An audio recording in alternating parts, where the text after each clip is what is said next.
மார்கழி 26 ஆண்டாள் பாசுரம். திருமாலே மணிவண்ணா, மார்கழி மாதம் புனித நீராட வேண்டும். நோம்பிற்காக கண்ணன் எல்லா பொருளும் தந்து கலந்து கொள்வான். நோன்பு நோற்க அறிவிப்பு செய்ய ஒளி எழுப்ப சங்கு வேண்டும். நோன்பு கூட்டும்போது பறை ஒலிக்க வேண்டும். பல்லாண்டு பாட இசைஞானம் உள்ளோர்கள் வேண்டும். நதிக்கரைக்குச் செல்லும் பொழுது கோல விளக்கு வேண்டும். பாதை அடையாளத்திற்கு பாதையில் கொடிகள் நடப்பட வேண்டும். பனிப்பொழிவில் உடலை தற்காத்து கொள்ள ஆடை மேனிமூட துணி வேண்டும். கண்ணா, எல்லாவற்றையும் உன்னால் தர முடியும்.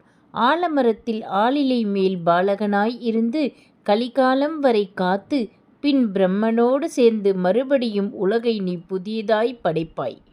மீண்டும் உலகங்கள் படைப்பாய். பேராற்றலும் பெரும் சக்தியும் கொண்ட உன்னால் நோம்பிற்கான எல்லாம் தந்து நோன்பை நடத்த முடியும்.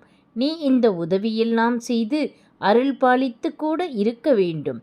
ஆயர்பாடி பெண்கள் இவ்வாறு வாசலில் நின்று பாடி பரவசமாய் காத்து கொண்டிருக்கிறார்கள். நன்றி, வணக்கம்.